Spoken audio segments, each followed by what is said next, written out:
Ito, ang latest weather update.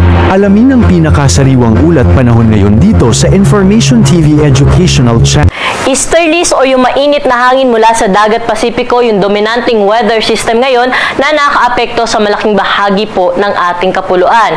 Itong easterlies magdadala pa rin ng mga light to moderate to the times heavy na mga pag-ulan sa bahagi ng Quezon, Bicol Region, Eastern Visayas, Caraga, Davao Region, pati na rin po sa Sorsogon, Basilan, Sulu at Tawi-Tawi. Itong mga pag-ulan po nating naasahan ay posible pa rin po magdulot ng mga pagbaha at mga pagguho sa mga low-lying areas at sa bulubunduking lugar, kaya doble ingat pa rin po sa ating mga kababayan. Northeast monsoon o amihan, inaasahan pa rin po natin makaka-apekto sa may bahagi ng Northern at Central Luzon area. May mga tsansa pa rin po tayo ng mga pag-ambon na inaasahan sa bahagi po ng Ilocos Region, Cordillera Region, Cagayan Valley at sa bahagi po ng Central Luzon. Dito na po sa atin sa Metro Manila, pati na rin po sa ibang bahagi pa ng ating kapuluan ay patuloy pong makakaranas ng fair weather condition, ngunit posible pa rin po yung mga dagli ang pag-ulan lalo na ngayong hapon hanggang mamayang gabi. Wala po tayong minomonitor ngayon na low pressure area o bagyo na posible makaapekto sa ating bansa.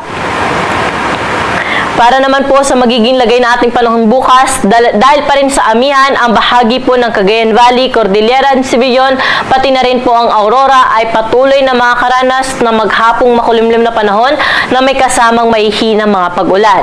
Pero itong bahagi po ng Ilocos Region, pati na rin yung Central Luzon ay maaliwalas na panahon naman po inaasahan natin, pero sa early morning ay posible pa rin po sila makaranas na mahihinang mga pag-ulan o mga pag-ambon, dala pa rin ng amihan. Dito na po sa atin sa Metro Manila, pati na rin po sa ilang parte pa o sa ibang parte pa ng Luzon, inaasahan natin ang maaliwalas sa panahon lalo na sa umaga hanggang tanghali. Pero pagsapit ng hapon at gabi, mas mataas na po yung tsansa ng mga pag-ulan natin, kaya po magdala pa rin po tayo ng payong kung tayo ay lalabas na ating mga tahanan. Dito sa Kamaynilaan, nasa around 23 to 30 degrees Celsius yung agot ng temperatura bukas. Sa mga pupunta ng Tagaytay, nasa around 20 to 28 degrees Celsius yung temperatura. At sa Baguio City, malamig pa rin.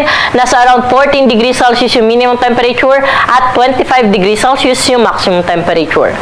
Sa Lawag naman po, 22 to 31 degrees yung agot ng temperatura. Samantalang sa Tugigaraw, dahil sa amihan, maulap ang kalangitan bukas, kaya po nasa around 22 to 29 degrees lamang yung agot ng temperatura. Sa Legazpi City, 23 to 32 degrees Celsius. Dumako naman po tayo sa bahagi ng Puerto Princesa at Kalayaan Islands na kung saan bukas ay abot pa rin po sa 32 degrees Celsius yung kanilang pinakamataas na temperatura. Sa mga kababayan naman po natin sa bahagi ng Kabisayaan, wala tayong naasahan na malawakang mga pag-ulan dyan. Magpapatuloy yung maaliwala sa panahon sa umaga hanggang tanghali, pero sa hapon at gabi, expect na po natin yung mga panandali ang buwas ng pag-ulan, dala po ito ng easterly. So mas mataas po yung chance ng mga thunderstorm po natin sa bahagi po ng Eastern Visayas. At pwede po natin bisitahin yung ating social media accounts para po makita natin yung mga issuance po natin patungkol sa mga thunderstorm advisory. Sa Iloilo, pati na rin po sa Metro Cebu, nasa around 25 to 31 degrees yung agot ng temperatura. Sa Tacloban naman, nasa around 24 to 31 degrees Celsius. Dumako na po tayo sa Mindanao na kung saan dahil pa rin sa easterlies, bukas po asahan natin na maulap na kalangitan na may kalat-kalat na mga pag-ulan, pagkidlat at pagkulog sa bahagi po ng Caraga, Davao Region, Sorsogon, pati na rin po sa bahagi ng Basilan, Sulu at Tawi-Tawi. Pero sa nalalabing bahagi ng Mindanao, fair weather condition o maaliwala sa panahon naman po inaasahan natin, pero mataas din po ang tsansa ng mga pag-ulan sa hapon at gabi, epekto rin ng easterlies. Sa Cagayan de Oro, pati na rin sa Metro Davao, aabot sa 31 degrees yung maximum temperature bukas. Sa may Zamboanga naman, nasa around 24 to 33 degrees Celsius.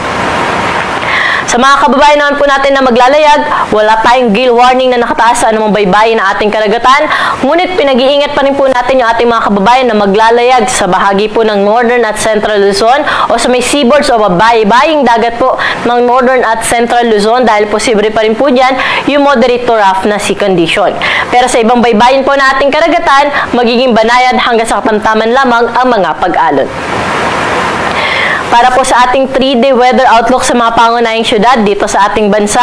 Dito po sa Metro Manila or buong bahagi po ng Luzon, inaasahan natin na over the weekend hanggang Lunes ay unti-unti po ulit lalakas yung northeast monsoon o amihan. Kaya po expect natin dito sa Kamaynilaan, pati na rin po sa Baguio at sa Legazpi City, yung may hina mga pag-ulan o mga pag-ambon, lalo na po ito sa early morning o sa madaling araw, dala nga ng amihan. At kung mapapansin po natin dito sa Kamaynilaan, medyo mas mababa po yung temperatura na in-expect natin for the next 3 days dahil nga po sa epekto ng amihan. Nasa around 22 to 23 degrees Celsius in-expect natin temperatura for the next 3 days dito sa Metro Manila at 29 hanggang 30 degrees Celsius naman yung maximum temperature. Sa Baguio City, maglalaro sa 13 hanggang 14 degrees Celsius o hanggang 15 degrees Celsius yung minimum temperature sa madaling araw. Pero sa tanghali po, nasa around 24 to 25 degrees Celsius. Sa Legazpi City naman, 23 hanggang 32 degrees Celsius, yun nasa natin magiging agwat ng temperatura for the next 3 days. Dumako na po tayo sa mga pangunahing syudad sa Kabisayaan na kung saan kung makikita po natin sa Metro Cebu, pati na rin po sa Tacloban, Linggo hanggang Lunes ay inaasahan po natin ang maulap na kalangitan na may kalat-kalat na pag-ulan, mga pagkidlat at pagkulog. Ito po ay posibleng dahil sa shear line o dahil po sa shear line dahil nga ina-expect natin na lalakas po yung amihan kaya po bababa yung shear line sa may bahagi po ng Kabisayaan. Kaya ating paghandaan yung mga pag-ulan po na posibleng maidulot nitong shear line sa mga susunod na araw sa bahagi po ng Eastern at Central Visayas. Sa may Iloilo City naman, sa may Western Visayas, pati na rin po sa may Negros Island region, ay posible pa rin po makaranas sa may hina hanggang sa katamtaman ng mga pagulan, dala rin po ito ng northeast monsoon o ng amihan. Dumako na po tayo sa Mindanao na kung saan for the next 3 days sa Metro Davao at sa Cagayan de Oro, wala naman po tayo naasahan na malawak ang mga pag-ulan, kaya po magpapatuloy yung kanilang maranasan na maaliwala sa panahon, lalo na sa umaga at tanghali, pero paghandaan pa rin yung mga tsansa ng thunderstorm sa hapon at gabi. Sa may Zamboanga naman, pagdating ng linggo, nakikita po natin na mas mataas po yung tsansa ng mga pag-ulan dyan. Posibleng dahil din po ito sa easterlies, kaya po may mga scattered rains tayong naasahan. Nasa around 24 to 33 degrees Celsius, hinasahan natin temperatura sa bahagi po ng Zamboanga City.